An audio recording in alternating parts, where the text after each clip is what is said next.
आज ऐतिहासिक दिनमा हामी छौँ। यो ऐतिहासिक क्षणमा गणतन्त्र 2065 जेठ 15 गते आजकै दिन नेपालमा स्थापित भएको थियो। एक युगान्तकारी परिवर्तन हामीले महसुस गरेका थियौँ। सम्पूर्ण जनताहरूले गणतान्त्रिक नेपालमा प्रवेश गरेको यो सुखद दिन हो। यो दिनका पावन अवसरमा सम्पूर्णमा हार्दिक शुभकामना व्यक्त गर्दै कार्यक्रमलाई अगाडि बढाउने म अनुमति चाहन्छु। हामीले नेपालमा गणतन्त्रको स्थापनासँगै जनताहरूले गरेको ठुलो योगदान, त्याग, बलिदान र सङ्घर्षको ठुलो पृष्ठभूमि छ। गणतन्त्र प्राप्तिका निम्ति आफ्नो प्राण आहुति गर्नुहुने वीर शहीदहरू प्रति म उच्च सम्मान व्यक्त गर्दै हार्दिक श्रद्धासुमन व्यक्त गर्न चाहन्छु सर्वप्रथम। र सँगसँगै जो योद्धाहरू घाइते हुनुभयो, अपाङ्गता बेहोरिरहनु भएको छ, अङ्गभङ्ग हुनुभयो र जसले यसका निम्ति ठुलो योगदान दिनुभयो, ती सबै योद्धाहरूप्रति हार्दिक नमन व्यक्त गर्न चाहन्छु।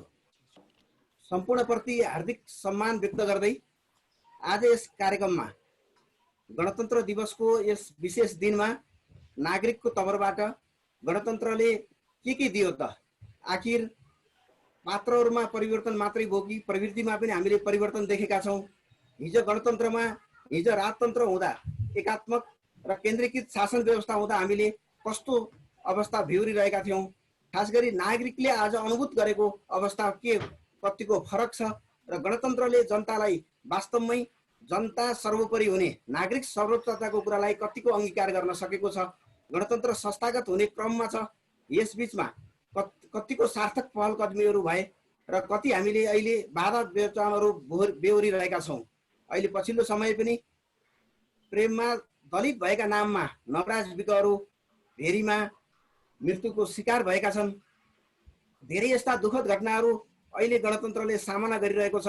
यद्यपि हामी अहिले कोभिड-19 को लडाइँमा, कोभिड-19 को संक्रमणका कारणले अत्यन्तै अप्ठ्यारो परिस्थितिमा छौँ र त्यस विरुद्धको लडाइँमा सम्पूर्ण विश्व नै एकताबद्ध भएर लागेको छ। हाम्रो नेपालको सन्दर्भमा पनि हामी सबै जहाँ छौँ सुरक्षित रहेर स्वास्थ्य सावधानी अपनाएर कोरोना भाइरस विरुद्धको लडाइँमा जुटिरहेका छौँ।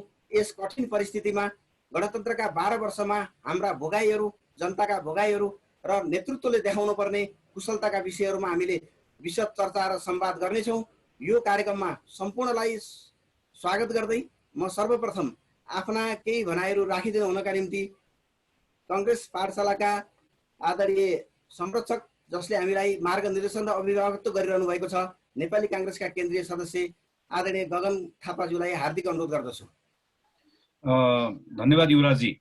श्रद्धेय नेता अग्रज नरहरी दाई, श्रद्धेय अग्रज श्याम दाई, अरू यो कार्यक्रममा उपस्थित सबै मेरो मान्यवरहरू, उपस्थित साथीहरू र हामीलाई प्रत्यक्ष सुनिराख्नुभएका, हेरिराख्नुभएका मान्यवर तथा साथीहरू, यहाँहरू सबैलाई मेरो हार्दिक अभिवादन, नमन, नमस्कार, जय नेपाल। म यो पाठशालाको व्यवस्थापन गर्ने साथीहरूलाई मुरी धन्यवाद दिन चाहन्छु।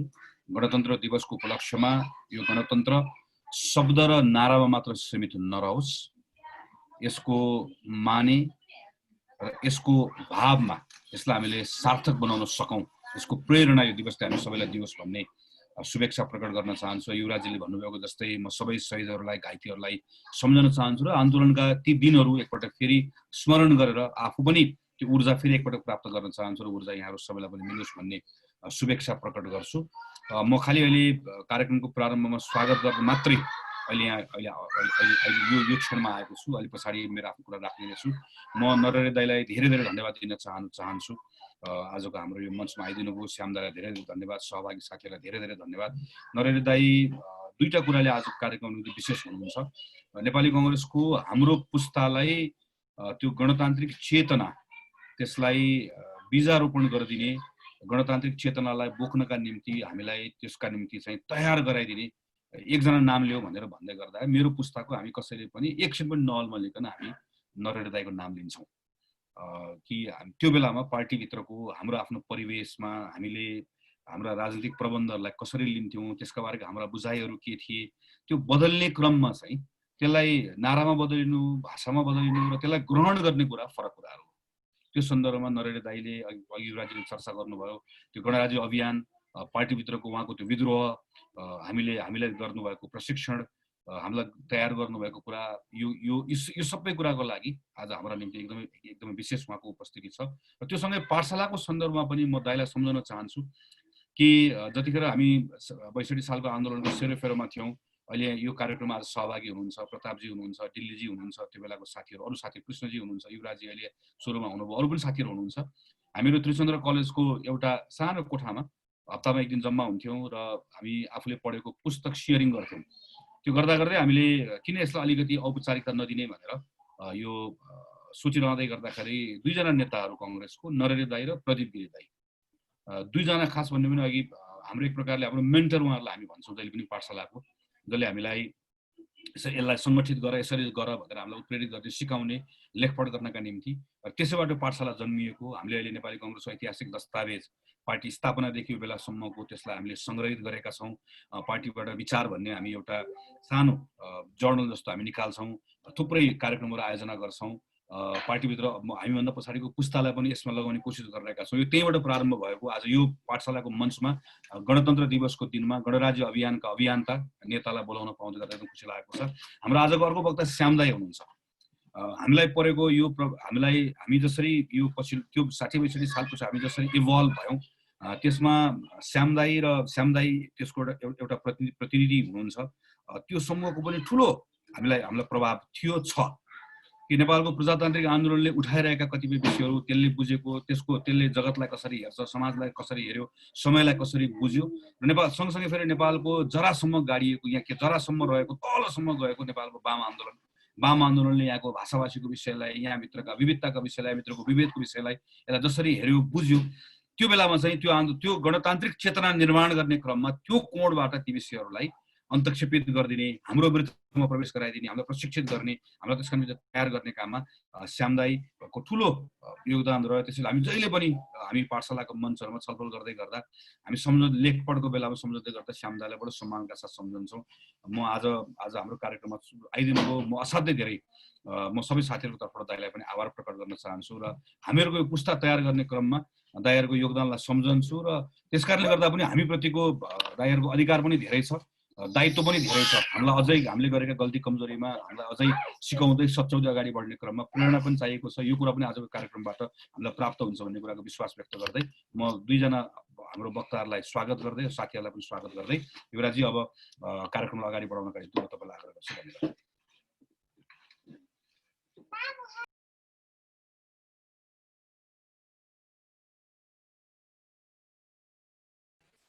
हार्दिक धन्यवाद गगन दाइ। हामीसँग धेरै पार्टीका नेताहरू, अग्रजहरू जोडिराख्नु भएको छ। मैले सबैलाई कम्तीमा स्वागत गर्ने प्रयत्न गर्नेछु। केही बेर पश्चात हामी ढिलो नगरिकन कार्यक्रम अगाडि बढाउन पर्ने भएकाले यो कार्यक्रममा हाम्रा यस कार्यक्रमका प्रमुख व्यक्तित्व नेपाली काङ्ग्रेस र समग्र नेपालभित्रै गणतान्त्रिक शासन व्यवस्थाको अग्रणी अभियन्ता नेता आदरणीय नरहरी दाइलाई आफ्ना विचारहरू राखिदिनका लागि म हार्दिक अनुरोध गर्दछु।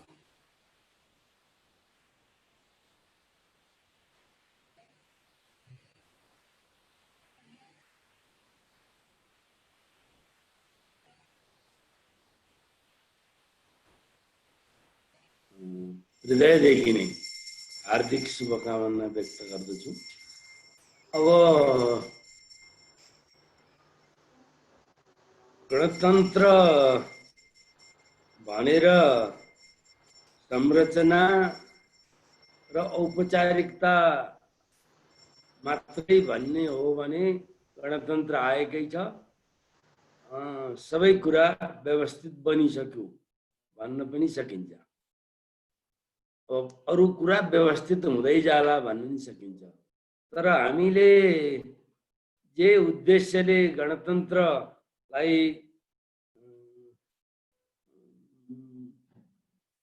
पहल गर्दै थियौँ र अहिले पनि हामी गणतन्त्रलाई नै पहल गरिराखेका छौँ, त्यो कसरी भनेर अहिले सबैले प्रश्न गर्छन्।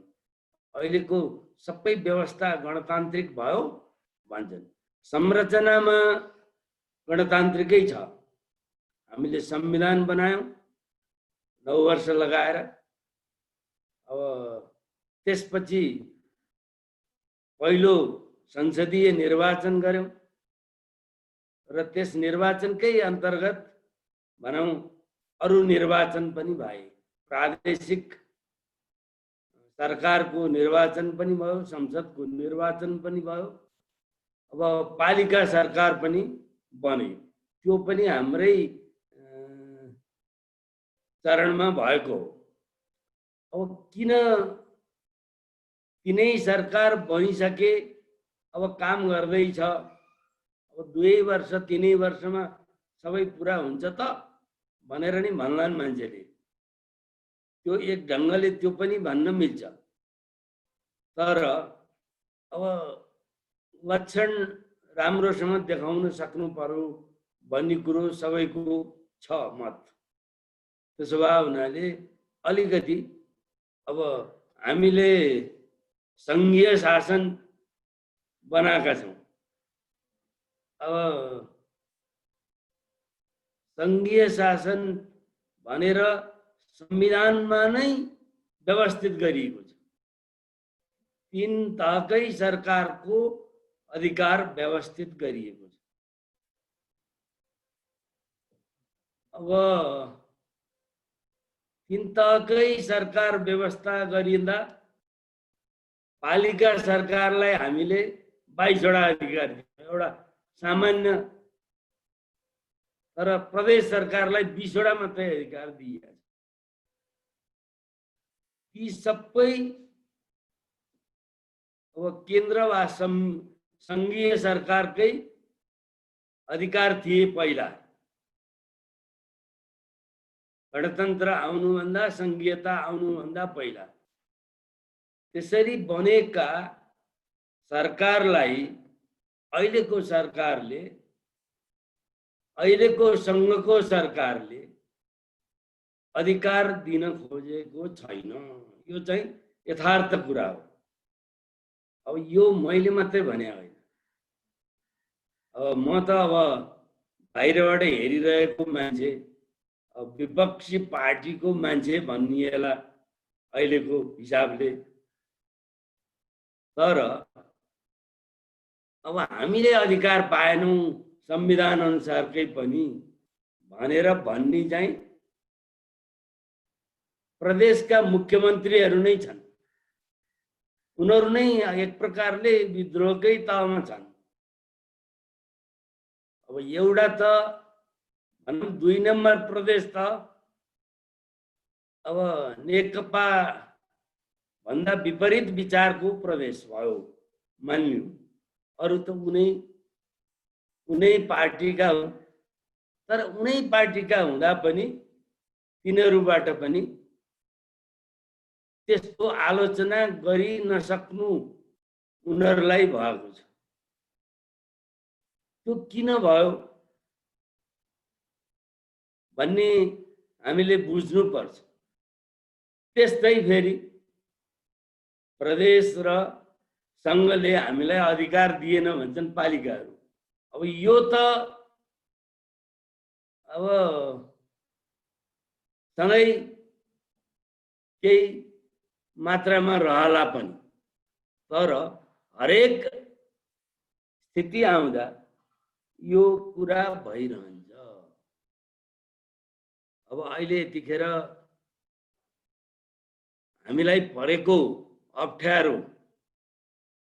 कोरोना भाइरसको विश्वव्यापी महामारी छ। अब त्यो विश्वव्यापी महामारी भइरहेको स्थितिमा पालिका सरकारले सबै व्यवस्था गर्नु परेको छ। अब तैपनि उसलाई साधन स्रोत पहिलेकै पुरानै जस्तै सीमित छ। केन्द्रले खटाउनु, केन्द्रले दिने भन्छ। त्यसो भए हुनाले यो चाहिँ मानसिकता अझै गएको छैन। यसलाई हामीले राम्रोसँग समीक्षा गरेर यी सबै अप्ठ्याराहरूलाई सम्बोधन गर्न सक्यौं भने यो गणतन्त्रको प्रयोगात्मक अवस्था राम्रो हुनेछ भन्ने मलाई लाग्छ।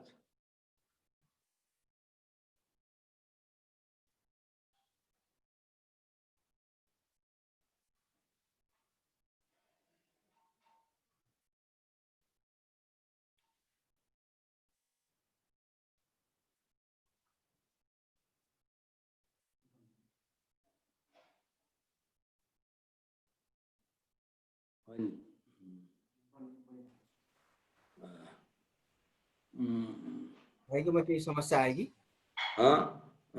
केही समस्या आएको छैन। त्यसो भए हुनाले सबै कुरा यिनै सन्दर्भ हेरेर विचार गर्नुपर्छ। अहिले गणतन्त्रको 12 वर्ष बित्यो, तर 12 वर्षमा 9 वर्ष हामीलाई संविधान बनाउनै लाग्यो, 3 वर्ष सरकार बन्या छ, 3 वर्ष लाग्यो सरकार बनेको।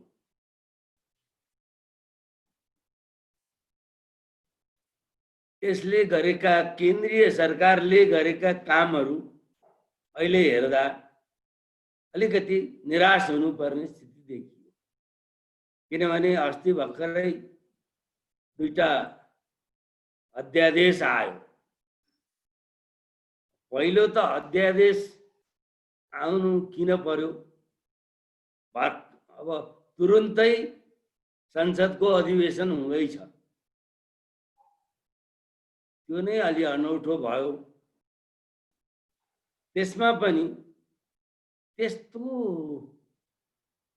प्रतिगामी अध्यादेश किन आउनु पर्यो? त्यस्तो नभए किन तुरुन्तै फिर्ता गर्नु पर्यो? त्यो चाहिँ गम्भीर त्रुटि हो। त्रुटि अहिले सच्चिएको छ केही समयका लागि, तर मानसिकता सच्चिएन। मानसिकतालाई गणतान्त्रिक चेतनाद्वारा लोकतान्त्रिक बनाउन नसकिन्जेल हामीले सही अर्थमा शासन व्यवस्था सञ्चालन गर्न सक्दैन। हुन त हामीले संरचनागत रूपमा परिवर्तन गरेका छौं, भयो, हामीले भनेका कुरा सबै भयो भन्न सकिएला, तर त्यसको सार चाहिँ के भयो? त्यसमा हामीले गम्भीरतापूर्वक ध्यान दिनु पर्यो। यी कुरा नै यतिखेरका हाम्रा ज्वलन्त समस्या हुन्। अब अरू सामाजिक आर्थिक स्थितिमा पनि त्यति हामी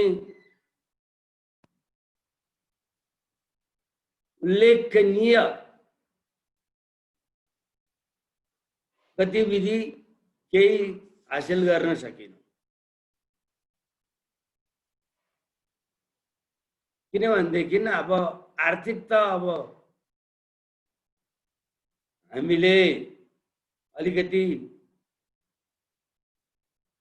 काम आफैले गर्दा मात्रै हुने कुरा हुन्छ, अरूले दिएर मात्रै गरिने कुरो हुँदैन। तर त्यो काम पनि क्रमशः हामी गर्दै जानु पर्यो।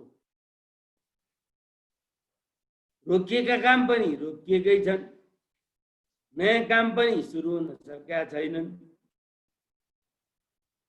सुरु हुन्छन् र सकिन्छन् भनेर आशा गरेका थुप्रै योजनाहरू बिचैमा रोकिएका छन्। अनेक समस्या आएको छ। त्यसो भए हुनाले शासनको कुशलता पनि त्यति देखिएन। तैपनि अब यो समय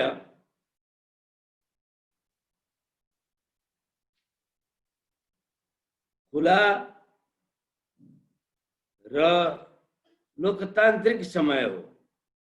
त्यसो भए हुनाले सबैले यो कुरालाई मनन गर्नु पर्यो।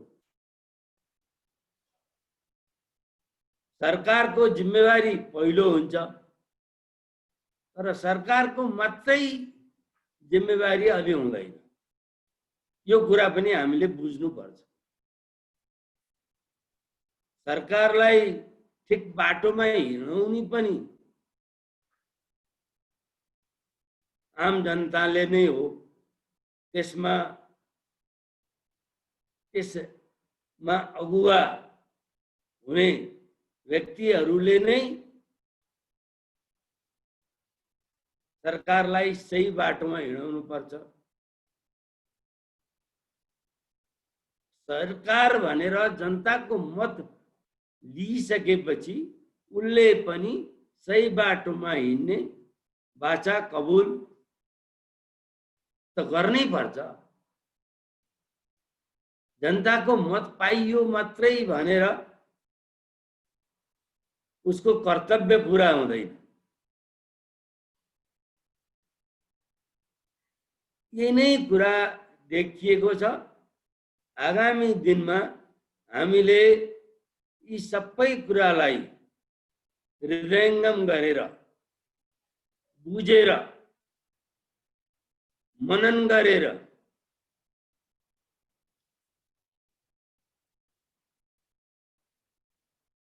कार्यहरू सम्पादन गर्न सकियो भने त्यो यथार्थमा राम्रो हुन्छ। अब यिनै कुरालाई ध्यान दिँदै सबै काम गर्ने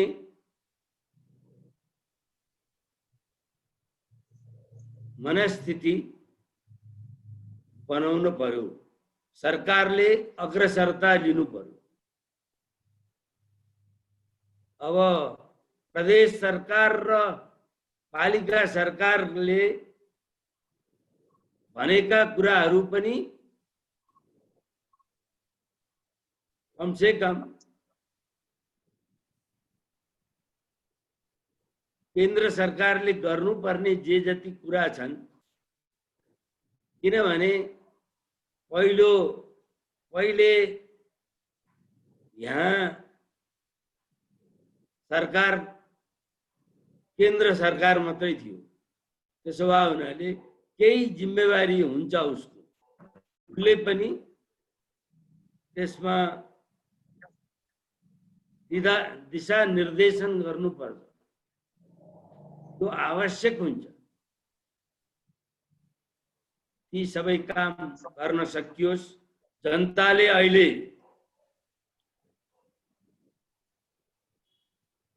एउटै पार्टीलाई सशक्त बहुमत दिएका छन्। अब आधी जसो समय गइसक्यो। यी आधी समय पनि राम्रोसँग सदुपयोग गर्नु आवश्यक छ। यस निम्ति सबैले गणतन्त्र दिवसको सम्झना गरेर शहीदहरूले गरेको बलिदान र संघर्ष गर्नेहरूले गरेको संघर्ष सबैलाई याद गरेर ती काम गर्न सकुन् यही मेरो शुभकामना छ।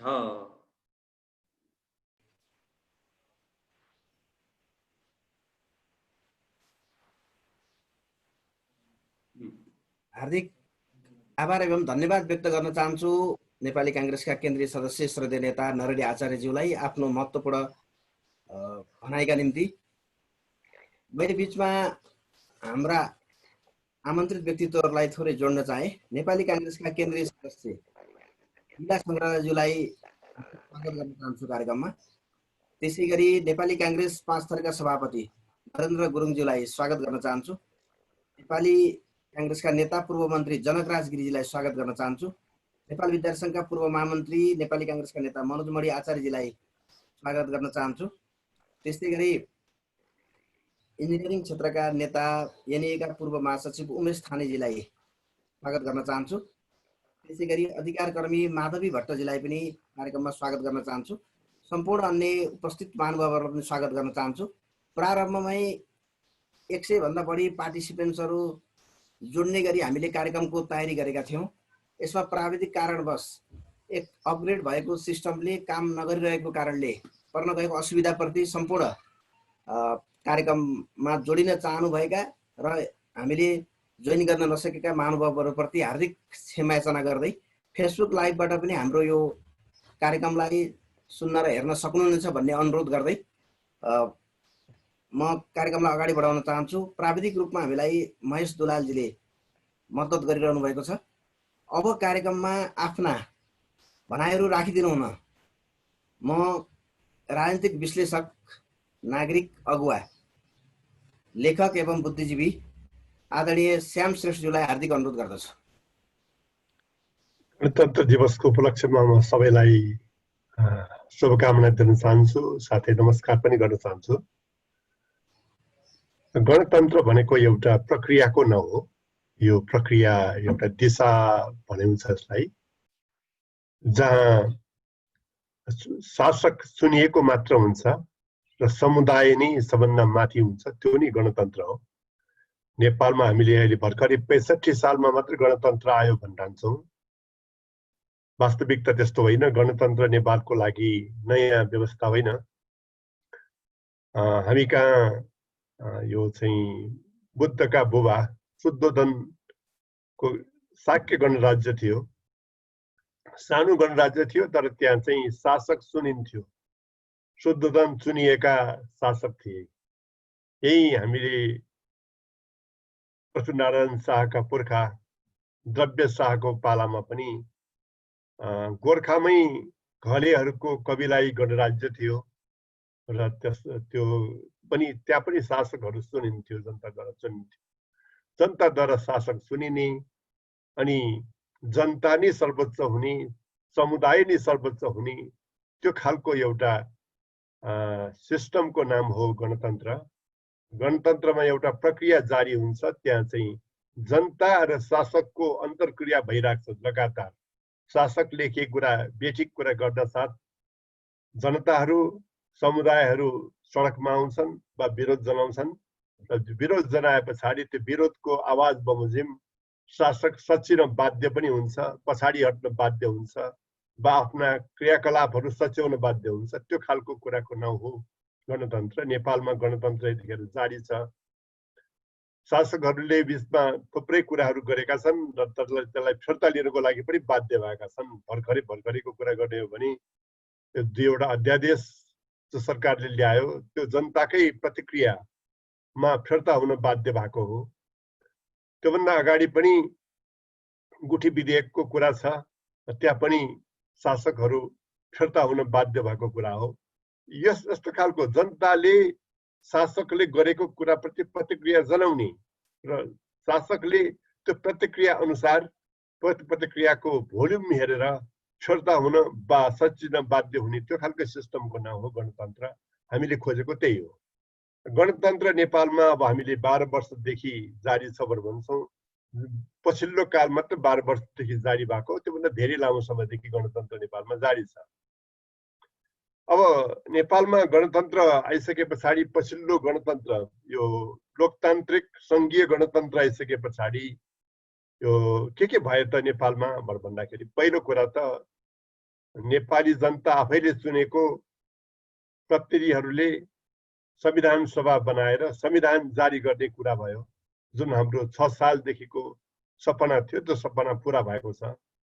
त्यो गणतन्त्रको एउटा महत्त्वपूर्ण उपलब्धि हो। गणतन्त्रले नेपाली जनतालाई इतिहासमा पहिलो पटक शिक्षा, स्वास्थ्य, घाँस बास र रोजगारी पनि मौलिक हकको रूपमा दिने कार्य गर्यो र यो संविधानमै मौलिक अधिकारको रूपमा लेखियो, राज्यको दायित्वको रूपमा लेखियो। यो इतिहासमा पहिलो पटक नेपालमा भएको हो।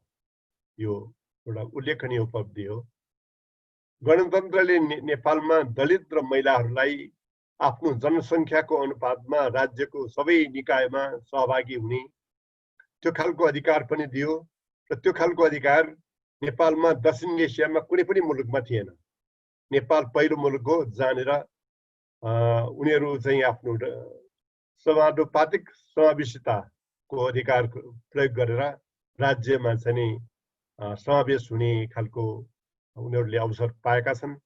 यही अवसरका कारण योभन्दा अघिल्लो संसदमा 6-7% को अनुपातमा थिए।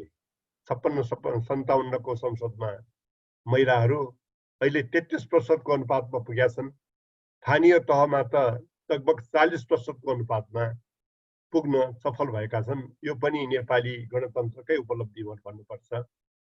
नेपालमा गणतान्त्रिक आन्दोलन नभएको भएदेखि यो कुरा सम्भव थिएन। अब दलितहरू योभन्दा अगाडिको शासन व्यवस्थामा, बहुदलीय शासन व्यवस्थामा दलितहरू शून्य थियो। उनीहरू चाहिँ प्रतिनिधि सभामा उनीहरूको उपस्थिति थिएन। 48 सालको एउटा प्रतिनिधि सभामा 1 जना दलितको उपस्थिति थियो। त्योदेखि बाहेकको कुनैमा पनि दलितको उपस्थिति थिएन, शून्य थियो। त्योभन्दा पछाडि पहिलो संविधान सभामा दलितहरू 8% को अनुपातमा पुगेका छन्। अहिले लगभग 7% को अनुपातमा पुगेका छन्। दलितहरूको शून्यबाट 7-8% को उपस्थितिमा दलितहरू देशको कानुन निर्माण गर्ने ठाउँमा पुग्नु पनि एउटा ठुलो उपलब्धिको रूपमा लिनुपर्छ। हुनुपर्ने जति भएको छैन। यो 13% हुनुपर्ने हो तर भएको छैन। तर पहिलेको तुलनामा यो काफी एउटा प्रगति मान्नुपर्छ हामीले। अब त्यस्तै गरेर जनजातिको उपस्थिति पनि र मधेसीको उपस्थिति पनि, मुस्लिमको उपस्थिति पनि राज्यमा बढेको छ। मुस्लिम जनसङ्ख्या जति छ लगभग त्यति नै उनीहरू राज्यको यो संसदमा कानुन बनाउने ठाउँमा उनीहरू पुग्न सफल भएका छन्। मधेसीहरू पहिलोमा त उनीहरूको जनसङ्ख्या भन्दा पनि ज्यादा 2% ज्यादा थिए। अहिले अलिकति कम छन् तर उनीहरू पहिले भन्दा उनीहरूको अनुपात बढेको छ। र दलित जनजातिको उपस्थिति पनि काफी धेरै बढेको छ। यसरी नेपालमा पाखा परेको समुदायले राज्यको निकायमा सहभागी हुन अवसर पाउनु एउटा ठुलो उपलब्धिको रूपमा लिन सकिन्छ। महिलाकै हिसाबले भन्ने हो भने निजामती संरचनामा महिलाको उपस्थिति 65 सालकै कुरा गर्ने हो भने लगभग 11% थियो। अब अहिले उनीहरू 26% को अनुपातमा राज्य संरचनामा पुगेका छन्। यो पनि एउटा महत्त्वपूर्ण उपलब्धि हो। र त्यस्तै गरेर न्यायालयमा पनि महिलाको उपस्थिति बढेको छ। उनीहरू अहिले 14-15% को उपस्थिति राख्छन्। योभन्दा पहिले 1 जना मात्र महिला भएको ठाउँमा अहिले चाहिँ महिलाहरू 3 जना, सर्वोच्च न्यायालयमा 3 जना महिला पुगेको स्थिति छ। त्यसरी चाहिँ हामीहरूले समावेशिताको मामलामा गणतन्त्रको यो यात्रा व्यर्थ गएको छैन। हामीले प्रगति नै गरेका छौँ। अब अघि नरहरि आचार्यज्यूले भनिसक्नु भएको जस्तो हाम्रो संविधान दिन नै 9 वर्ष लाग्यो। त्यसले गर्दाखेरि यो राज्य संरचना तलसम्म निर्माण हुनको लागि हामीलाई भर्खरै हामीले 2-2.5 वर्ष अगाडि हामीले निर्माण गर्न सक्यौँ। र त्यो निर्माण भएको छ र गणतन्त्रको एउटा प्रक्रिया हो त्यो। र त्यहाँनिर अब पहिले बजेट त्यसरी जाँदैन थियो। अहिले स्थानीय तहले पहिलेको जिल्ला तहले भन्दा ज्यादा अधिकारहरू हकहरू प्राप्त गरेको छ। प्रदेश अलिकति निम्सरो भएको छ, प्रदेशमा अधिकार त्यति जान सकेका छैन। प्रदेशमा अधिकार जानु पर्थ्यो, मनज्ञ मात्रामा जानु पर्थ्यो। अघिल्लो संविधान सभाले जाने पनि पारेको थियो, तर पछिल्लो संविधान सभाले त्यो अधिकारलाई काट्यो र प्रदेशमा जानुपर्ने जति अधिकार गएको छैन। प्रदेशलाई अलिकति कमजोर बनाइएको छ। तर स्थानीय तहमा चाहिँ पहिलेको तुलनामा धेरै नै ज्यादा अधिकारहरू गएको छ। माध्यमिक शिक्षासम्मको अधिकार त्यही गएको छ, सहकारीको अधिकार त्यही गएको छ।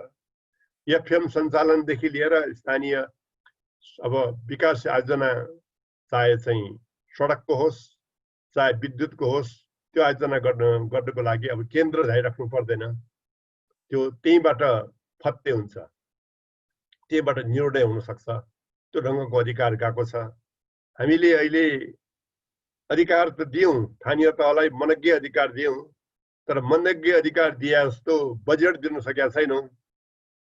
अधिकार जति दिएर बजेट नदिनु भनेको काम गर्नको लागि अवरोध खडा गर्नु जस्तै हो। अहिले 15% बजेट मात्र जान्छ, जानेर केन्द्रमा सबभन्दा कम अधिकार छ त्यहाँ लगभग 70% बजेट राखिएको छ। तल प्रदेश र स्थानीय तहमा सबभन्दा धेरै काम गर्नुपर्ने त्यसले भएको छ, त्यसलाई 30% बजेट राखिएको छ। यो पटक्कै मिल्दोजुल्दो भएको छैन। यो गणतान्त्रिक चेतना अथवा सङ्घीयताको सिद्धान्त बमोजिम भएको छैन। तर यो चाहिँ नेपालमा भइरहेको छ, यो हामीले सच्याउनु पर्ने छ। यो चाहिँ नेपालमा प्राकृतिक स्रोत सम्बन्धी राजस्व सम्बन्धी बाँडफाँडको एउटा आयोग पनि बनेको छ। त्यो आयोगलाई हामीले एकदमै अधिकारविहीन जस्तो बनाएका छौँ।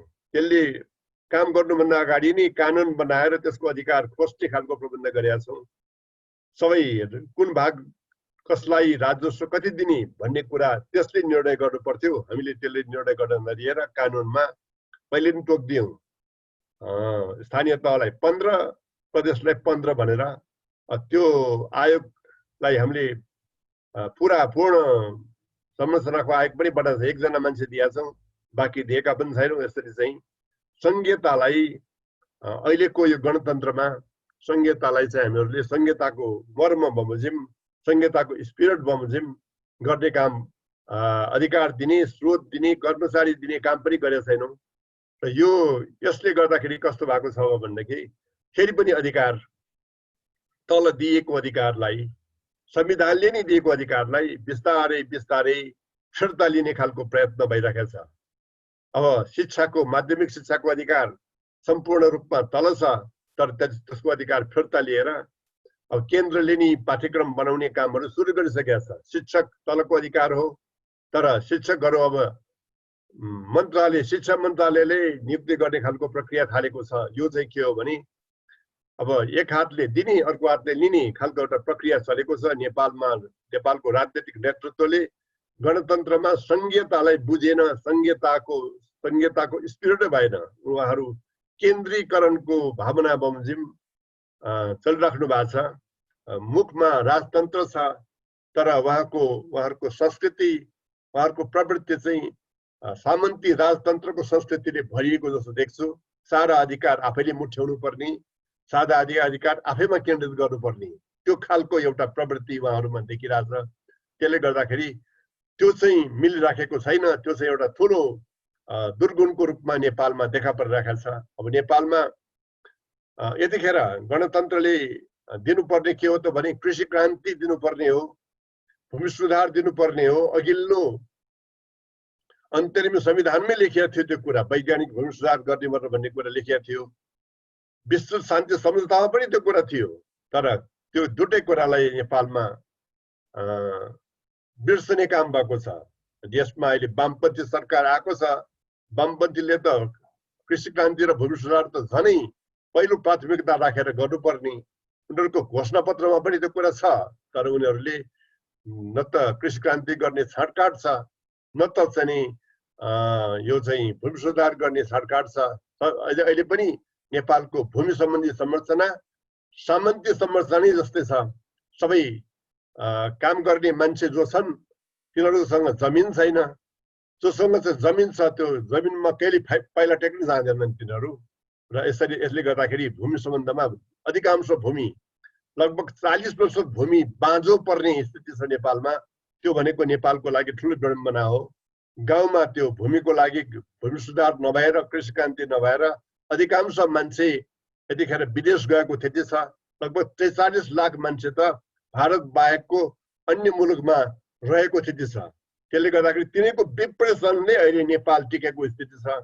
नेपालको गणतन्त्रको यात्रा नेपालमा यो नेपालको उद्यमशीलताको हिसाबले पनि धेरै नकारात्मक रहेको भन्छु म।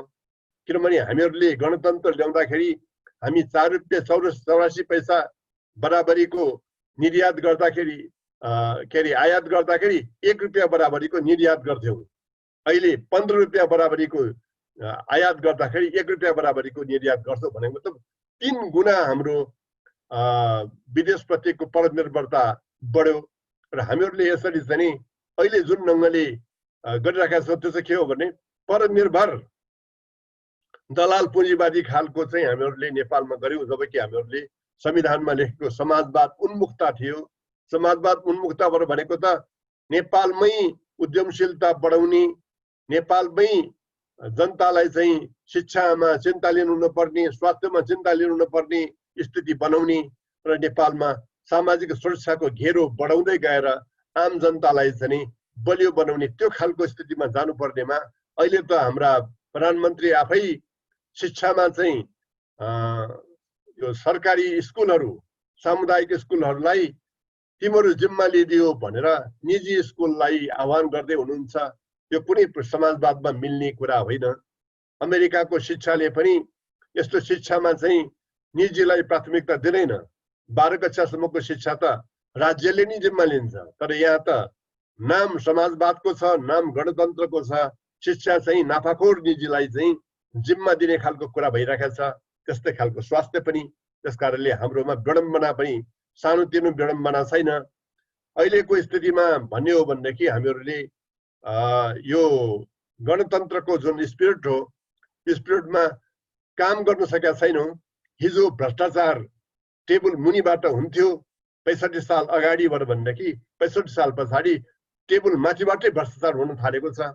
भ्रष्टाचार संस्थागत हुन थालेको छ। हाम्रो चुनाव पनि त्यत्तिकै महँगो भएको छ। त्यसले पनि भ्रष्टाचारलाई नै मलजल गरिरहेको जस्तो देखिन्छ। एउटा चुनाव लड्नको लागि एकजना मान्छेलाई करोड रुपियाँ चाहिने भन्दाखेरि त सर्वसाधारण गरिबका छोरा त चुनाव लड्ने स्थिति नै रहेन। अब धनीले मात्र चुनाव लड्ने र डनले मात्र चुनाव लड्ने खालको स्थिति हामीले बनायौँ। यो पनि यतिखेरको हामीले सच्याउनु पर्ने खालको कुरा छ। र अब अहिलेको स्थितिलाई हामीहरूले यसरी हेर्ने हो भनेदेखि गणतन्त्रमा केहीमा हामीले राम्रो गर्यौँ, कहीँ कुरामा हामीले खराब गरेका छौँ। गणतन्त्रको मूल स्पिरिट बमोजिम हामी चल्न सकेका छैनौँ। हाम्रा नेताहरूको अहिलेको चाल चलन, बानी, प्रवृत्ति, संस्कृति त्यो राजतन्त्रात्मक रहेको छ। हाम्रो बदलेको राजनैतिक प्रणाली, नबदलिएको नेता र नेताको प्रवृत्ति, यो चाहिँ यतिखेर गणतन्त्रको सबभन्दा ठुलो विरोधाभास भएको छ। अहिले म यति भनौँ, पछाडि अरू प्रश्नमा अरू कुरा गरौँला।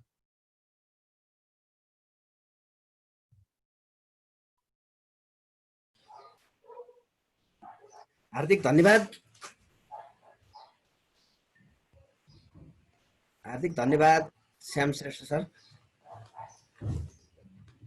हामीसँग कार्यक्रमको बिचमा केही अतिथिहरू जोडिनु भएको छ। उहाँहरूलाई म सरस्वती स्वागत गर्न गइरहेको छु।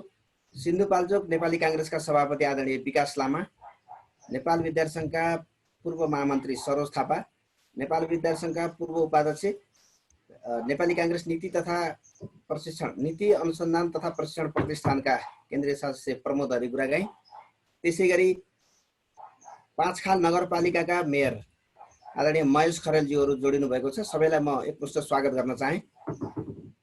अब कार्यक्रममा आफ्ना भनाइहरू राखिदिनु हुन नेपाली काङ्ग्रेसका केन्द्रीय सदस्य, गणतान्त्रिक आन्दोलनका अग्रणी व्यक्तित्व, नेपाली राजनीतिका लोकप्रिय एवं आशातीत व्यक्तित्व आदरणीय गगन थापाज्यूलाई म हार्दिक अनुरोध गर्दछु। धन्यवाद युवराजी। नरहरी दाई र श्याम दाईले एकदमै राम्रोसँग हामीहरूलाई प्रशिक्षित गर्ने ढङ्गबाट हामीहरूले कहाँ राम्रो गऱ्यौँ कहाँ चुक्यौँ भनेर यो विषयलाई प्रवेश गराउनु भएको छ। म त्यसैमा टेकेर छोटकरीमा आफ्नो केही कुराहरू राख्छु। श्याम दाइले हामीले गणतन्त्र दिवस मनाउँदै गर्दाखेरि यो 12औं गणतन्त्र दिवस भनेर यहाँबाट प्रारम्भ गरिरहँदाखेरि यो सङ्घीय लोकतान्त्रिक गणतन्त्रको 12 वर्ष हो। तर हामीसँग हाम्रो आफ्नो इतिहासमा बुद्धकालीन समय त्यो बेलादेखिको गणतन्त्रको हाम्रो आफ्नो अनुभवहरू छ, अभ्यासहरू छ, त्यसलाई सँगसँगै राखेर हेर्नुपर्छ, सिकिराख्नुपर्छ भन्ने एउटा महत्त्वपूर्ण विषय हाम्रो बिचमा राख्नु भएको छ। यसलाई म पाठशालाको साथीहरूलाई यी विषयहरू छलफलका दौरानमा उठेका विषयहरूलाई फर्दर अध्ययनको अनुसन्धानको विषय तपाईहरुले बनाउनुहुन्छ भन्ने विश्वास पनि व्यक्त गर्छु। यो सङ्घीय लोकतान्त्रिक गणतन्त्रकै वर्षलाई हामीले आज हामी कहाँ गए पुगेको छौँ भनेर हेरिरहँदा एउटा कुरा बिर्सन हुन्न। जतिखेर हामी 60-62 सालको आन्दोलनमा थियौँ त्यो बेलामा हामीलाई के लागिराख्थ्यो? हामीलाई लागिरहेको कुराहरू मध्येको एउटा महत्त्वपूर्ण कुरा भनेको सिंहदेश युद्धमा थियो। विद्रोही साथीहरू बन्दुक बोकेर युद्धमै हुनुहुन्थ्यो। प्रत्येक दिन दर्जनौंको संख्यामा नेपालीहरू मारिएको समाचारहरू सुन्नका निम्ति, त्यो नियति बेहोर्नका निम्ति हामीहरू सबै बाध्य भएको अवस्था थियो। राजाले शासन आफ्नो हातमा लिनुभएको, हाम्रो बोल्ने, हिँड्ने, लेख्ने, हाम्रा जति पनि अहिले जुन हामीलाई ग्रान्टेड जस्तो लाग्छ, अहिले माइतीघर मण्डलामा उभिएर बस्ने साथीलाई आनन्दले त्यो पोस्टर बोकिराख्दै गर्दाखेरि मैले मेरो कुरा राखेँ भनेर भन्ने लाग्छ।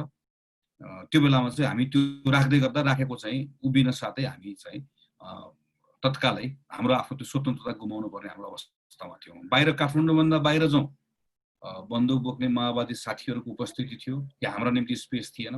सहरतिर राजाले स्पेस लिएको अवस्था थियो, हाम्रो निम्ति अवस्था थियो, स्पेस थिएन। हामी त्यो घुटनमा थियौँ, उकुस मुकुसमा थियौँ। हाम्रो निम्ति त्यतिखेर त्यसबाट बाहिर निस्कन सकिन्छ कि सकिन्न होला, हाम्रो आफ्नो जीवन चाहिँ जुन कुराबाट घेरिएको छ त्यसबाट बाहिर कहिले निस्केला भन्ने हाम्रो लागि त्यो बेलामा सबभन्दा बढी महत्त्वपूर्ण कुराहरू लाग्थ्यो। त्यसैले आज यो 12-13 वर्षमा के भयो, कहिलेकाहीँ हामी 62-63 सालको यो लोकतन्त्र दिवस मनाउने बेलामा छलफल गर्छौँ। छलफल गरिरहँदा चाहिँ म त्यो बेलाको सम्झन्छु। म 60 सालमा नेपालभरि घुम्न जाँदै गर्दाखेरि ठाउँ ठाउँमा यो नेपाली सेनाको चेकपोस्टहरू आउँदै गर्दाखेरि डराएर उत्रेको सम्झन्छु। राति बसिरहेको बेलामा चाहिँ सेना र माओवादीको बिचमा परको गाउँमा झडप भरे भनेर अर्को विद्यार्थी साथीले, नेवी समूह साथीले आएर भनेको सम्झन्छु। हेर्दा हेर्दै आफ्ना पार्टीका कतिपय साथीहरू चाहिँ हामीले गुमाएको म सम्झन्छु, नियतका साथीहरू मारिएको म सम्झन्छु। ती सबै कुराहरूको बिचमा हामीले आफ्नो चाहिँ हाम्रो आफ्नो युवा अवस्थाको केही क्षणहरू हामीले त्यहाँबाट बिताएको, पार गरेर आएको।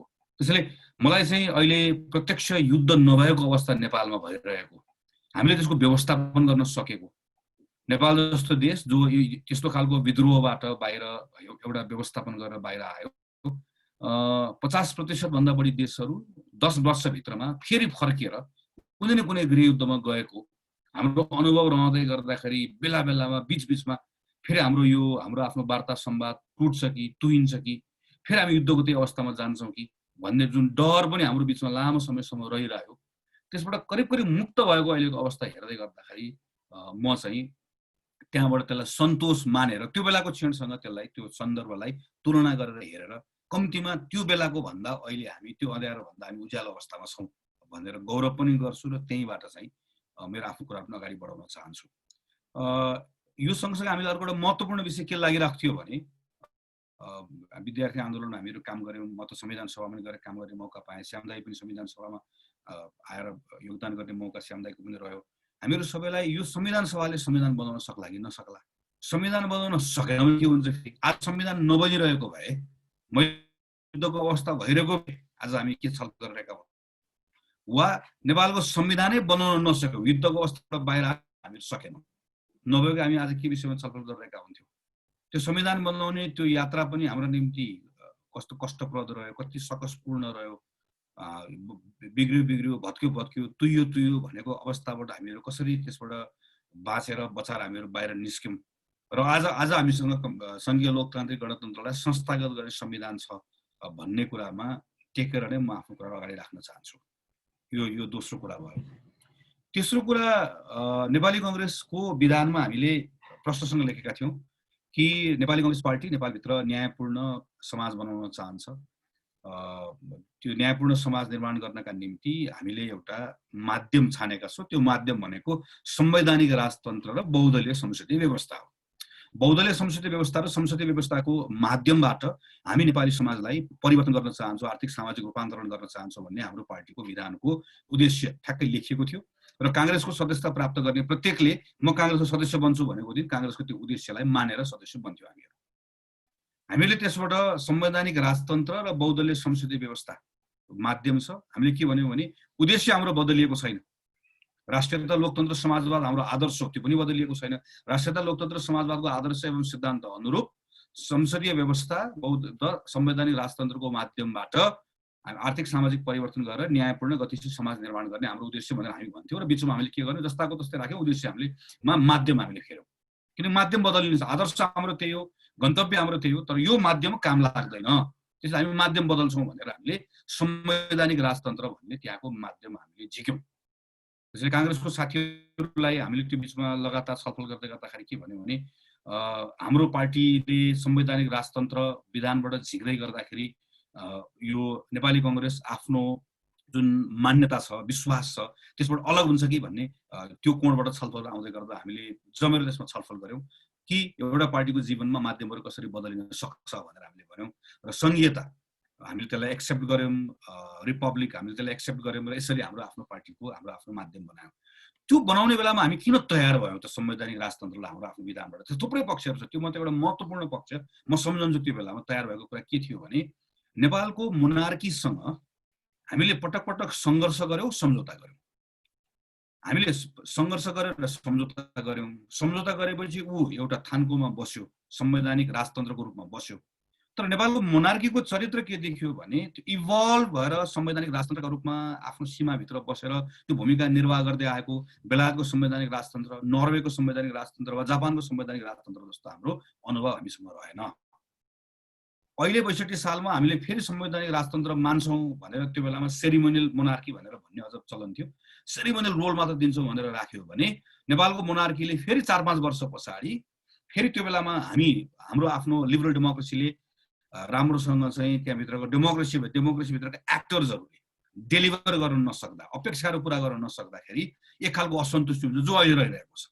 र यो असन्तुष्टि यदि मल्टिपार्टी डेमोक्रेसी मात्र रहिराख्यो भनेदेखि भने त्यो असन्तुष्टिहरू कसरी, त्यसको निकास कसरी आउँछ भने दल बदलिन्छ, नेता बदलिन्छ, पात्र बदलिन्छ, प्रवृत्ति बदलिन्छ, कहिले चुनावबाट बदलिन्छ, कहिले आन्दोलनबाट बदलिन्छ, तर त्यो बदलिने ठाउँहरू भेटिरहेको छ।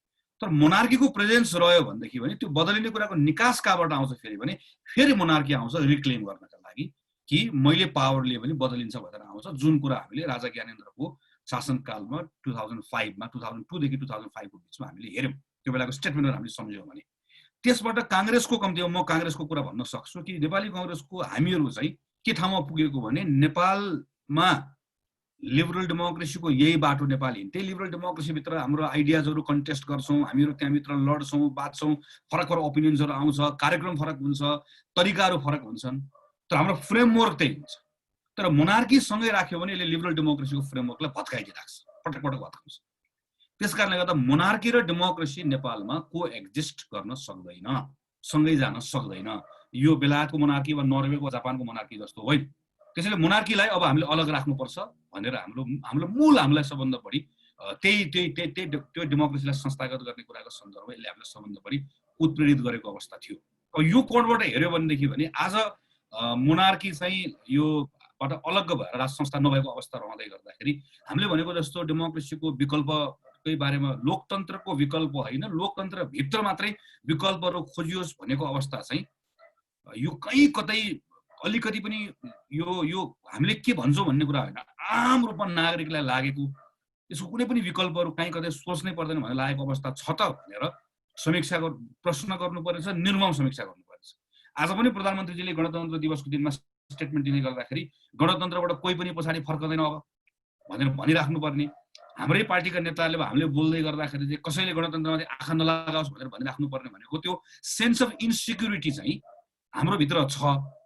त्यो किन भन्दाखेरि भने हामीले जसरी यसलाई पिपलले यसलाई अन गर्नुपर्ने, आज हामीले शुभकामना दिँदै गर्दा हामीले भन्दै गर्दाखेरि प्रत्येक नेपालीलाई योसँग चाहिँ जोडिनु पर्ने जुन अवस्था हामीले निर्माण गर्नुपर्ने, गर्न नसकिराख्दाखेरि मोनार्कीलाई अलग राख्दाखेरि मात्रै यसको निर्विकल्पतामाथि प्रश्न आउँदैन भनेर जुन हामीले कुरा ठान्यौँ, त्यो चाहिँ हाम्रो आफ्नो पर्फर्मेन्ससँग यसलाई मैले भने पिपलले अन गर्ने कुरासँग एकदम धेरै जोडिएको हुँदो रहेछ भन्ने कुरा सायद हामीले आज एउटा समीक्षा गर्नुपर्छ भन्ने मलाई लाग्छ।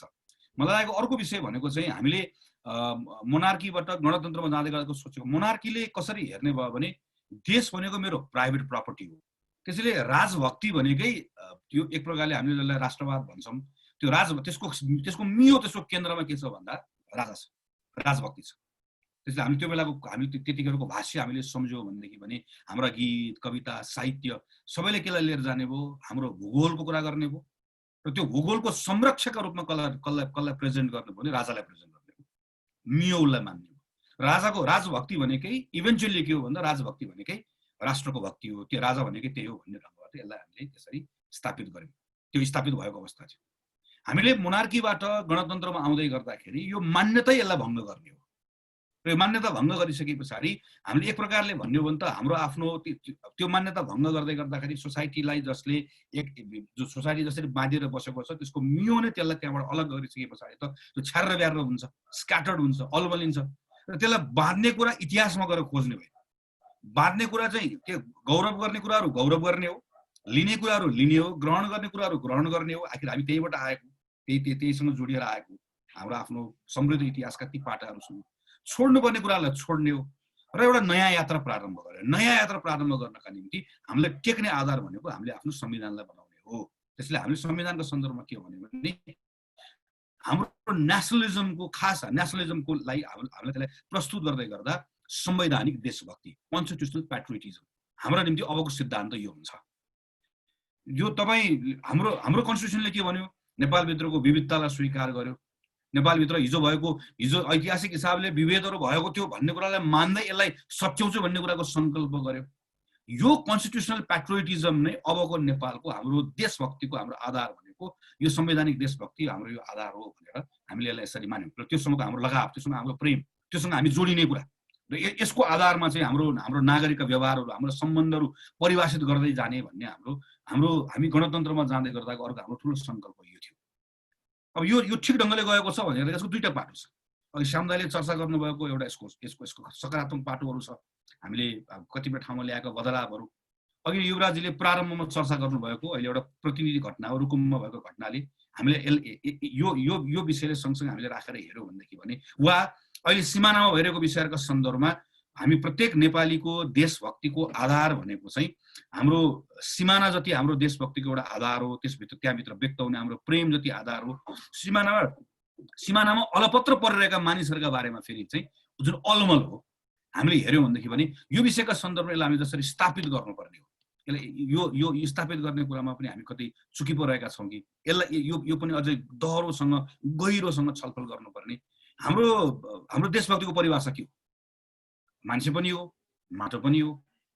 मान्छे भन्दै गर्दा त्यो मान्छेभित्र को हो त? फेरि त्यो मान्छेको परिभाषाभित्र को पर्छ? हिजोको जस्तै श्रेष्ठताको जुन हाम्रो अग्लो होचो ठाउँहरू छ त्यो कुराहरू हामीले कसरी भत्कायौँ? यी सबै कुराहरूलाई पनि गणतन्त्रभित्रको एउटा हाम्रो बहसभित्र जसरी लिएर जानुपर्ने लान सकेनौँ कि भन्ने मलाई लागेको अर्को विषय हो। मेरो तेस्रो विषय भनेको चाहिँ अर्को कुरा हामीले त्यही अब यससँग जोडिन्छ, मोनार्कीसँग जोड्दै गर्दाखेरि मोनार्की के हो त? मोनार्की राजाको जेठो छोरा राजा हुने अथवा वंशानुगत हुने, हेरिडिटरी जुन एरिस्टोक्रेसी छ जन्मको आधारमा प्राप्त गर्ने कुरा, वंशको आधारमा प्राप्त गर्ने कुरा कोसँग रह्यो? नारायण रेड्डीमा रहेको राजासँग रह्यो। नारायण रेड्डीमा रहनुभएको राजा त अहिले हामीसँग पूर्व राजा हुनुहुन्छ, नागरिक हुनुहुन्छ, हाम्रै बिचमा हुनुहुन्छ, आफ्नो ठाउँमा सम्मानित नागरिक भएर बस्नु भएको छ। तर राजा विदा गर्दै गर्दा त हामीले त्यो परम्परालाई नै हामीले त्यसबाट सोसाइटीलाई अलग गर्न खोजेको हो नि त। तर त्यो हामीले त्यसरी हेऱ्यौँ भने त राजा कहाँ छ त? राजा घरभित्र पनि राजा छ, समुदायमा राजा छ, विद्यालयमा राजा छ, पार्टीमा राजा छ भनेको सबैतिर छ, जसलाई चाहिँ के को आधारमा त्यो प्राप्त भएको हुन्छ भन्दै गर्दाखेरि त्यो भनेको फेरि रगतको कुरा मात्र होइन। त्यो भनेको जस्तो हामी कहाँ जन्मियौँ भन्ने कुराबाट, हामी के भएर जन्मियौँ भन्ने कुराबाट, यसको आधारमा हाम्रो आफ्नो भाग्य निर्धारण हुने, हाम्रो आफ्नो अवस्थिति निर्धारण हुने कुराहरू चाहिँ हामीले कोही सम्पत्तिमाथिको पहुँचको आधारमा होला, कोही कुनै भाषाभाषीको कारणले गर्दा होला, कोही कुनै जातको कारणले गर्दाखेरि होला, यी सबै कुराबाट नेपाल अलग हुन्छ है। मान्छेले अर्न गर्छ, यी मान्छेहरू फरक हुन्छ। हामीहरूको यसको अर्थ फेरि हामीले प्राप्त गर्ने अवसरहरू यो समान अवसरहरू बनाउने कुरा भनेको चाहिँ हाम्रा पोलिसीको डिजाइनले बनाउने कुराहरू, म त्यसमा पनि अहिले आउँछु। तर यो कुरा नैसर्गिक हिसाबले नै हाम्रो विविधता यहाँको नैसर्गिक अवस्था भइसके पछाडि नैसर्गिक हिसाबले नै हामीले यी कुराहरू चाहिँ कसैले बढी पाउने कसैले कम पाउने कुराहरू निर्धारण हुँदैन भनेर जुन हामीले त्यो हेरिडिटेरी एरिस्टोक्रेसीलाई हामीले जुन भत्काउने भनेर भन्यौँ त्यो भत्काइयो त। त्यसबाट नेपाली समाज अलग भयो त? हाम्रो अगाडि आउने अर्को एउटा क्वेसन चाहिँ सायद यो पनि होला।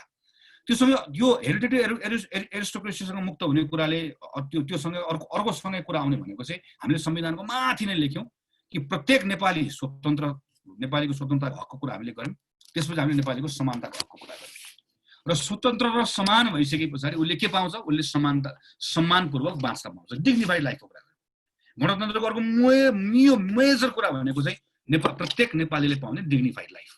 त्यो डिग्निफाइड लाइफ चाहिँ को हामीले हेऱ्यौँ भनेदेखि भने अब यो 12 वर्षमा हामीहरू एकातिर हाम्रो संरचना के भयो, यो के भयो, हामीले सबै नम्बर जब हेर्न अरू हेर्न सक्छौँ। अब हामीले प्रत्येक नागरिकले हेर्न सक्छ। मेरो डिग्निटीको हिसाबले यो 12-13 वर्षमा म जस्तो थिएँ त्यो भन्दा म चाहिँ म अझ मोर डिग्निफाइड, मेरो लागि चाहिँ म आत्मसम्मानपूर्वक बाँच्न पाउने, मर्यादित जीवन बाँच्न पाउने अवस्था चाहिँ यो 12-13-15 वर्षमा सुध्रिएको छ भनेर कुनै एउटा नागरिकले भन्ठान्छ भने उसका निम्ति गणतन्त्र सार्थक भएको छैन भन्ठान्छ भनेदेखि पनि हामीले के बोल्यौँ के भन्यौँ त्यो राष्ट्रपति निवास कहाँ बनायो भन्ने कुराहरू गाउनुहुन्छ।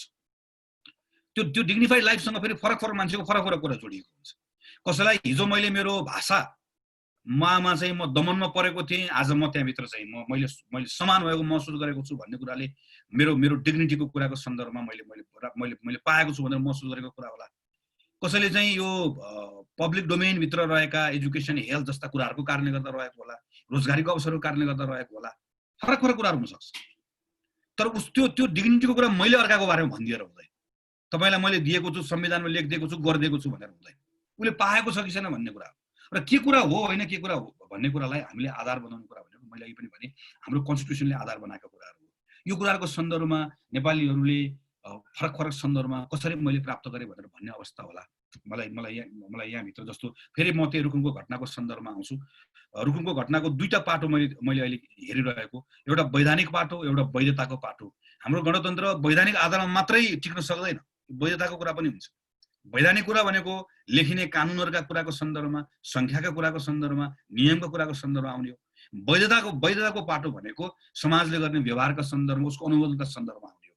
यहाँभित्र एउटा व्यक्ति मारियो भन्ने कुरा मात्र होइन, एउटा मान्छे हुन नपाएको घटनालाई समाजले त्यो विषयका सन्दर्भमा आफ्नो मत राख्नुपर्ने बेलामा, सिङ्गो नेपाली समाज अहिले आक्रोशित हुनुपर्ने बेलामा, यो त्यसका विरुद्धमा एक भएर बोल्नुपर्ने बेलामा पनि हामीहरू चाहिँ किन्तु परन्तु जोडेर भन्ने खालको जुन हाम्रो अवस्थाहरू अहिले पनि बनेको देख्दछौँ हामी।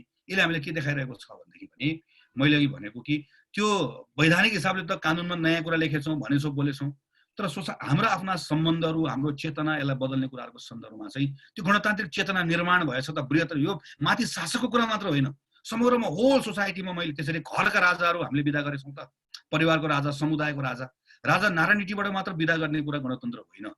सोसाइटीभित्र भएको त्यो राजाको चेन जुन थियो, काहीँ चाहिँ यो मेल हेड होला, काहीँ अर्को होला, यो कुराको सन्दर्भमा सायद हामीहरूको केही कमजोरी रह्यो भन्ने लाग्छ। र म कुरा टुङ्ग्याउँछु।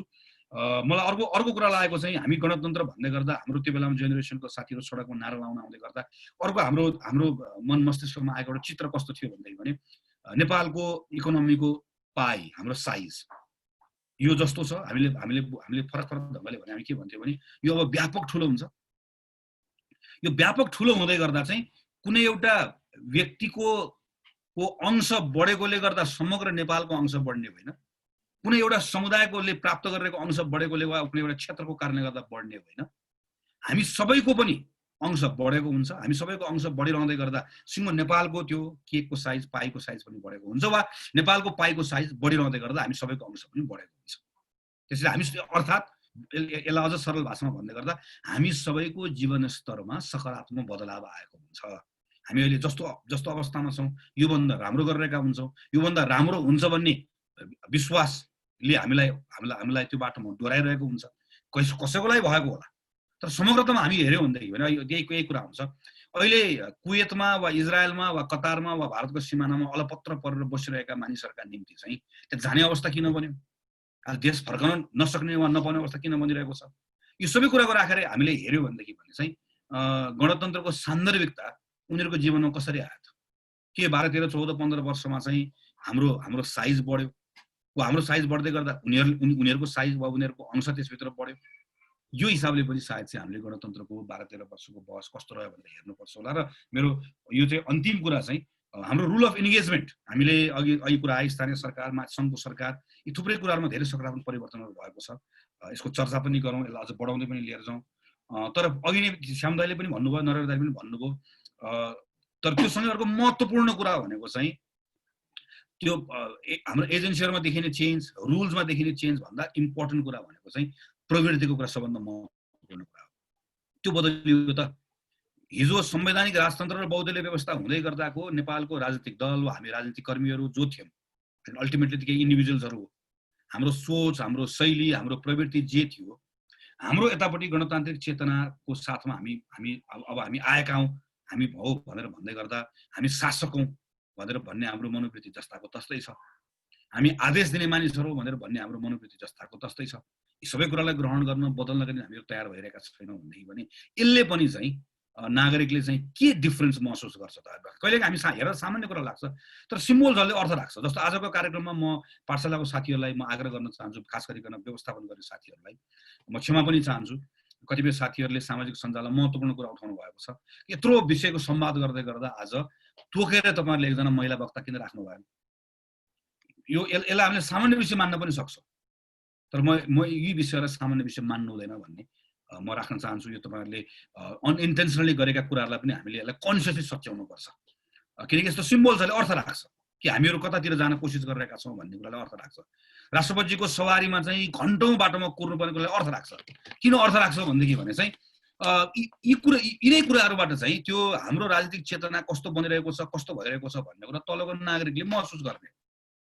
यो कुरामा हामीले चेन्ज देखाउन सकेनौँ भनेदेखि भने हेर्दा सानसानो कुरा भए पनि हामी आफूलाई शासकै ठान्छौँ। हामी अहिले पनि यहाँभित्र भएको कति कन्सियसली चेन्ज ल्याउने कुरामा तयार हुँदैनौँ। हामी अरूले आदेश पालनै गर्नुपर्छ भन्ने कुरा ठान्दछौँ भने यी कुराहरूबाट चाहिँ नयाँ कुराको अनुभूति, राम्रो कुराको अनुभूति गर्ने अवस्था निर्माण हुँदैन। त्यसले गर्दा त्यति इन द्याट केस फेरि के हुन्छ, हामीले गणतन्त्र भनिरहँदा नागरिकलाई चाहिँ नयाँ कुरा, कुनै तन्त्र नयाँ आएको महसुस हुँदैन। यी कुराहरू पनि सायद हामीले छलफल गर्नुपर्ने, सच्याउनु पर्ने कुराहरू हुन्छ होला। त्यसरी म यति नै कुरा राख्दै मेरो आफ्नो कुरा टुङ्ग्याउँछु। धन्यवाद।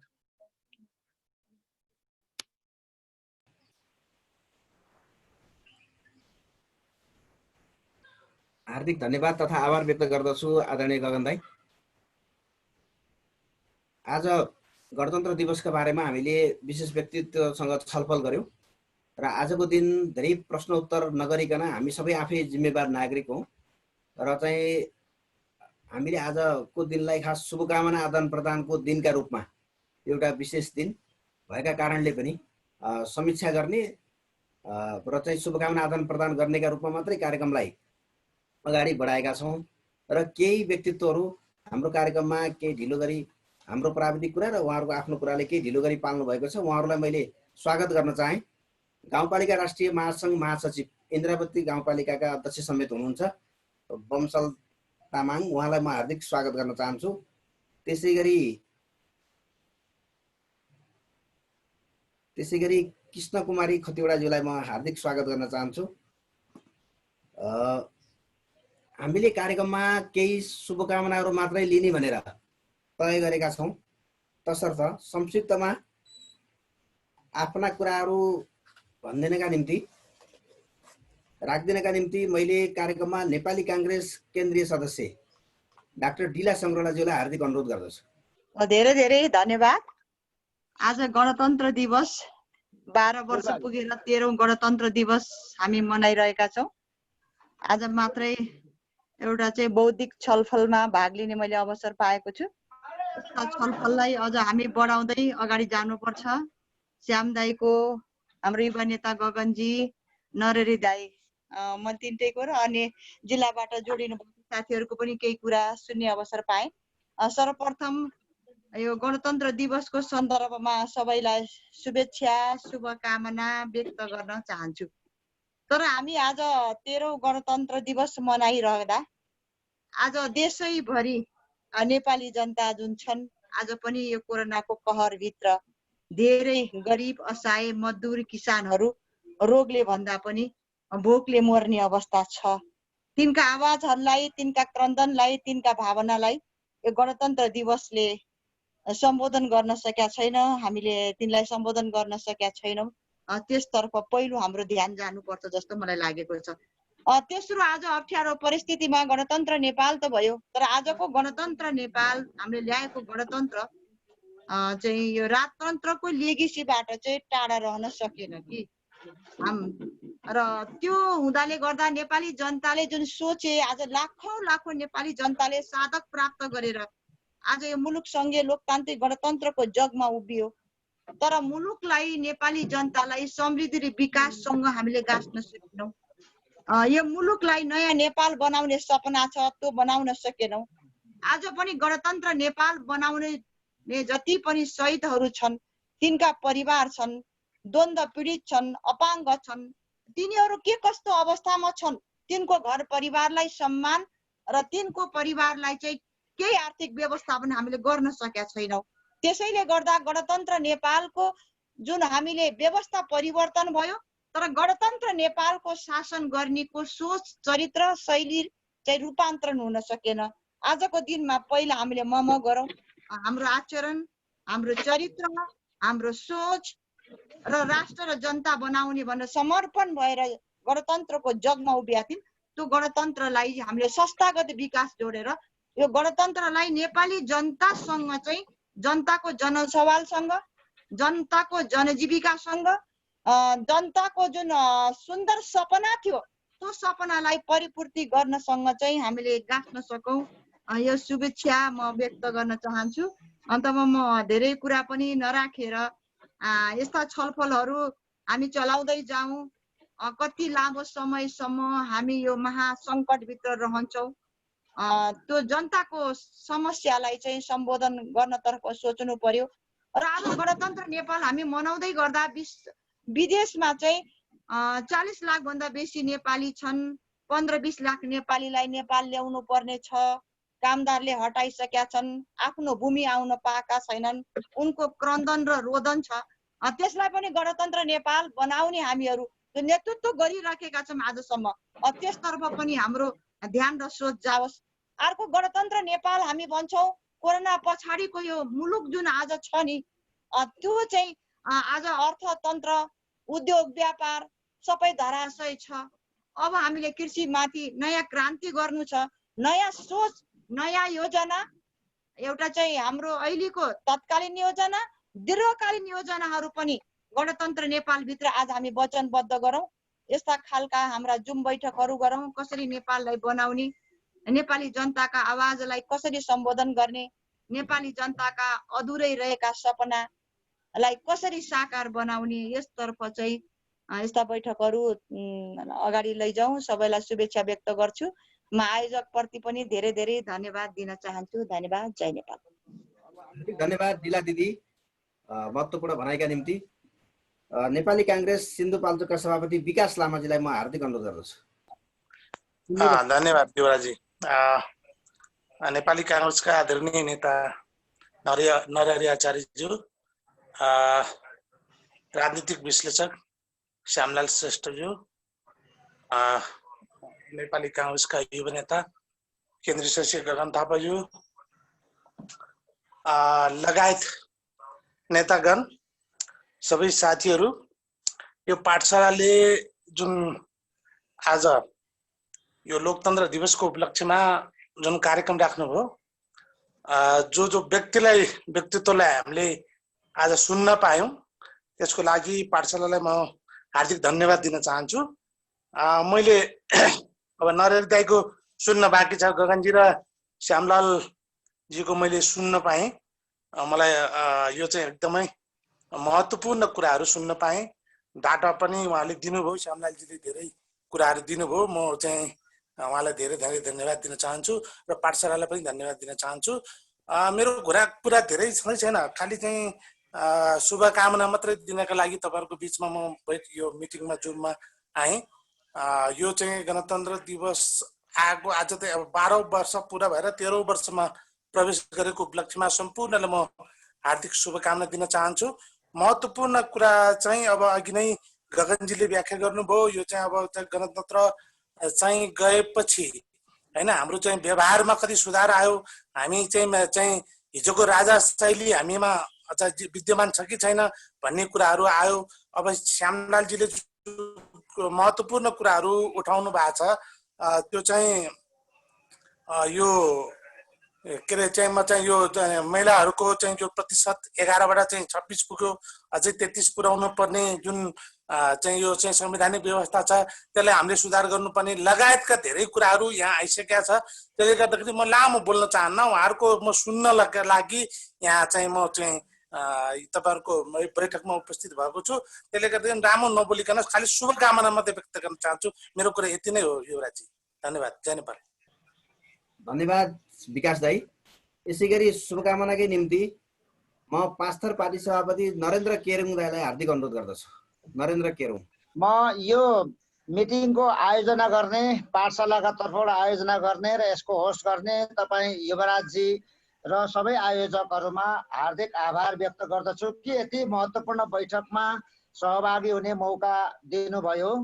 आदरणीय चाहिँ नरहरि दाई, हाम्रो चाहिँ पार्टीका युवा नेता मान्य गगन थापाज्यू, हाम्रो श्याम दाई लगायत पार्टीका आदरणीय चाहिँ सभापतिज्यूहरू, आदरणीय नेताजीहरू, सबैभन्दा पहिले 13औं गणतन्त्र दिवसको उपलक्ष्यमा सबैमा हार्दिक शुभकामना ज्ञापन गर्न चाहन्छु र गणतन्त्र प्राप्तिको आन्दोलनमा आफ्नो जीवन उत्सर्ग गर्ने सबै शहीदहरूप्रति हार्दिक श्रद्धाञ्जली अर्पण गर्दछु र सम्पूर्ण नेता नेतृत्व जसले संघीय लोकतान्त्रिक गणतन्त्रात्मक मुलुक निर्माणका निम्ति चाहिँ नि आफ्नो चाहिँ जीवन समर्पण गर्नुभयो, सबै नेता नेतृत्वमा सम्मान गर्दछु। विशेष गरेर नरहरि दाईलाई आज हामीले साक्षात्कार रूपमा उहाँका महत्त्वपूर्ण विचारहरू श्रवण गर्ने मौका पनि मिल्यो। यसकारणले नरहरि दाईप्रति म फेरि पनि हार्दिक जय नेपाल भन्न चाहन्छु। गणतन्त्रको नारालाई नेपाली काङ्ग्रेसको मुद्दा बनाउनको निम्ति नरहरि दाई,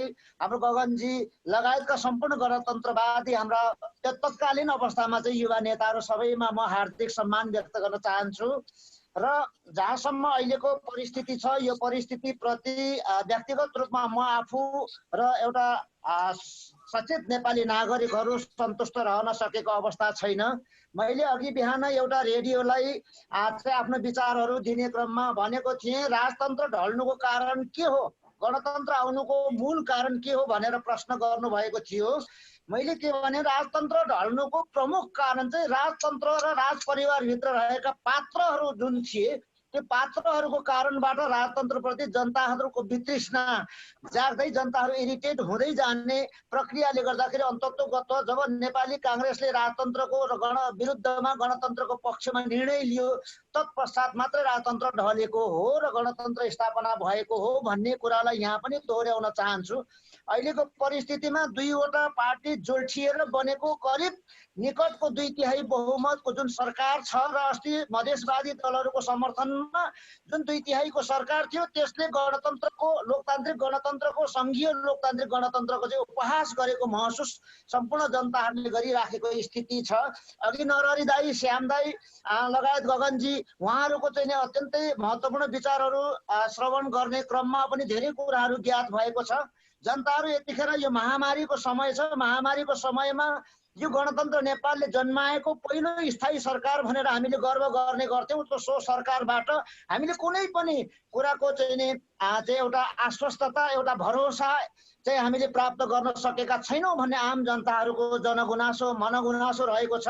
यही मनगुनासो नै बिस्तारै बिस्तारै घृणामा परिणत हुने गर्दछ र यो व्यवस्थाप्रति नै अहिलेका सरकारका पात्रहरूको कारणबाट चाहिँ नि यो व्यवस्थाप्रति नै एक किसिमको गुनासो, एक किसिमको चाहिँ नि के भन्छ असन्तुष्टि हुँदै हुँदै यो घृणामा परिणत हुन सक्छ भन्ने कुराहरू पनि अहिलेको बौद्धिक जमातमा बहसको विषय हुन गएको छ। यस सन्दर्भमा यिनै विषयवस्तुमा आदरणीय राधेश्याम दाई, आदरणीय चाहिने श्याम दाई, आदरणीय माननीय चाहिने गगन थापाज्यू लगायतका विशिष्ट व्यक्तित्वहरू र आज यो मिटिङमा समावेश हुनुभएका आदरणीय नेता र नेतृत्वहरूबाट व्यक्त विचारहरूले मलाई पनि धेरै कुराहरू चाहिँ सिकाइ भएको छ। यसप्रति म युवराजजी मार्फत सबैजना आयोजक चाहिँ पाठशाला परिवार, पाठशालाका चाहिँ संरक्षक, पाठशालाका समिति सबैजनालाई नेपाली काङ्ग्रेस पाँचथर जिल्लाको तर्फबाट हार्दिक श्रद्धा र सम्मान व्यक्त गर्दै 13औं गणतन्त्र दिवसले नेपाली जनताहरूले चाहेको सङ्घीय लोकतान्त्रिक गणतन्त्र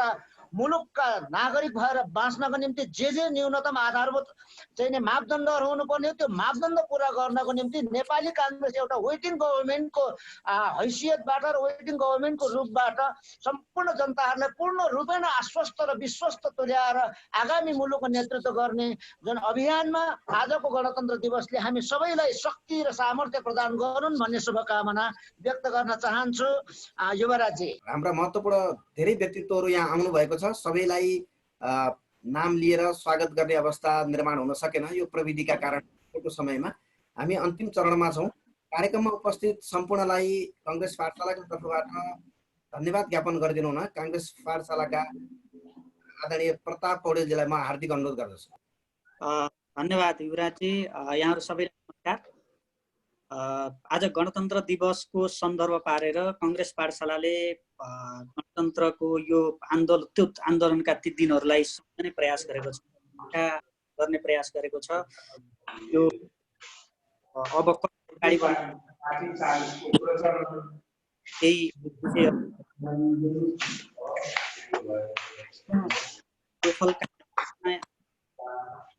गणतन्त्र गणराज्य अभियानको एकजना अभियन्ता भन्न रुचाउँछु म। नेपाली काङ्ग्रेसका केन्द्रीय सदस्य आदरणीय अग्रज नरहरि दाइले समय दिनुभयो, आफ्ना कुराहरू राखिदिनु भयो। एकदमै धेरै आभारी छौँ हामी। र सँगसँगै नागरिक आन्दोलनका अगुवा, राजनैतिक विश्लेषक र लेखक, समालोचक आदरणीय श्याम श्रेष्ठ दाई, यहाँको महत्त्वपूर्ण समयका लागि काङ्ग्रेस पाठशाला आभारी छ। त्यस्तै गरी काङ्ग्रेस पाठशालाको संरक्षक पनि नेपाली काङ्ग्रेसको केन्द्रीय सदस्य र गणतान्त्रिक आन्दोलनको एकजना अगुवा आदरणीय गगन दाइका विचारहरू हामीले सुन्यौँ।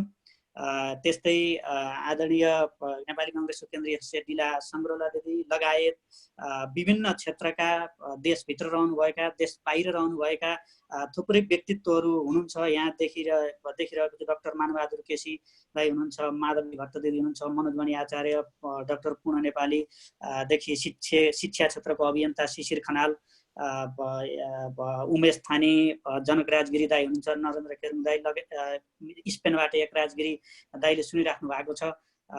त्यस्तै बेल्जियमबाट साथीहरू हुनुहुन्छ, पार्टी सभापतिजीहरू, विभिन्न क्षेत्रको जति पनि यहाँ प्रत्यक्ष रूपमा जुममा जोडिएर उपस्थित हुनुभएको छ, सबैप्रति आभारी छौँ। हामीले 100 भन्दा बढी सहभागी हुने गरी लिङ्क बनाएका थियौँ, तर प्राविधिक रूपमा त्यो मिलेन। धेरै अग्रज तथा साथीहरू जुममा जोडिन सक्नुभएको छैन र त्यसप्रति हामी क्षमा चाहन्छौँ। र लाइभ मार्फत जोडिनु भएको छ विभिन्न ठाउँबाट। सबैलाई फेरि पनि धन्यवाद दिन चाहन्छु। र हाम्रो काङ्ग्रेस पाठशालाले यसरी नै विचार मन्थन विभिन्न समयमा गर्दै आइरहेको छ। यसपटक यो गणतन्त्र दिवसलाई शुभकामना आदान प्रदान कार्यक्रम विशेषको रूपमा हामीले तय गरौँ। अन्य कार्यक्रमहरूमा विचार अन्तर्क्रिया छलफल हुने गरी हामीले कार्यक्रमहरू व्यवस्थापन त्यसरी गर्नेछौँ। स्थानीय सरकारका प्रतिनिधिज्यूहरूदेखि विभिन्न क्षेत्रमा रहेर यो कार्यक्रमको यो 1.5 घण्टाको अवधिमा सुनिदिनु भएकोमा, सहभागी भइदिनु भएकोमा, कुरा राखिदिनु भएकोमा, महत्त्वपूर्ण समय प्रदान गरिदिनु भएकोमा र यो अग्रज पुस्ता गणतान्त्रिक आन्दोलनको अग्रज पुस्ता र अहिले अनुज पुस्तालाई एकै ठाउँमा कार्यक्रममा जोड्ने प्रयत्नमा हामीलाई साथ दिनुभएकोमा सबैप्रति काङ्ग्रेस पाठशालाको तर्फबाट हार्दिक आभार तथा धन्यवाद व्यक्त गर्न चाहन्छु। धन्यवाद। धन्यवाद प्रतापजी, धन्यवाद ज्ञापनका लागि। अब कार्यक्रम सकिन लागेको छ। मैले खालि बिट मार्ने बेलामा यति भने हाम्रा नेपाली काङ्ग्रेसका केन्द्रीय सदस्य नेता नरहरि आचार्यज्यू हाम्रो कार्यक्रममा पाल्दिनु भयो। यो आजको विशेष दिनमा युगान्तकारी परिवर्तन भएको दिनलाई हामीले स्मरण गर्नका निम्ति आज यो कार्यक्रमको संयोजन र विभिन्न विषयहरूमा विचार विमर्श छलफल भयो। राजनीतिक विश्लेषक श्याम श्रेष्ठले हाम्रो निमन्त्रणालाई स्वीकारेर पाल्दिनु भयो, आफ्नो विचारहरू प्रस्तुत गरिदिनु भयो र हाम्रा संरक्षक नेपाली काङ्ग्रेसका केन्द्रीय सदस्य गगन थापाज्यूले विषयवस्तुलाई सम्पूर्ण रूपमा प्रस्तुत गरिदिइसक्नु भएको छ। त्यसै गरी डिला सङ्ग्रोला दिदीले पनि आफ्ना विचार राखिदिनु भयो नेपाली काङ्ग्रेस केन्द्रीय सदस्यले। नेपाली काङ्ग्रेसका पार्टी सभापतिहरू केही सीमित व्यक्तिहरूलाई मात्र हामीले जोड्न सफल भयौँ हाम्रो समयको सीमितताका कारणले गर्दा। र यो काङ्ग्रेस पाठशालामा हामी प्रताप पौडेल, दिल्लीराम सुवेदी, कृष्ण रिजाल, निमा गिरी, रोहित पौडेल, जिम्मी लामा र हामीलाई प्राविधिक संयोजन गरिरहने महेश दुलाल जी र म युवराज पाण्डे कार्यक्रममा सम्पूर्णलाई पुनः धेरै धेरै धन्यवाद व्यक्त गर्दै कृतज्ञता व्यक्त गर्दै आगामी दिनहरूको कार्यक्रममा पनि यहाँहरूको उपस्थिति रहनेछ। हामीले यहाँहरूसँग संवाद छलफल विभिन्न नीतिगत विषयहरूमा विभिन्न राजनीतिक विषयहरूमा गर्नेछौँ भन्ने विश्वासका साथ यहाँहरू सबैलाई धन्यवाद दिँदै बिदा हुन चाहन्छु। धन्यवाद, नमस्कार, जय नेपाल।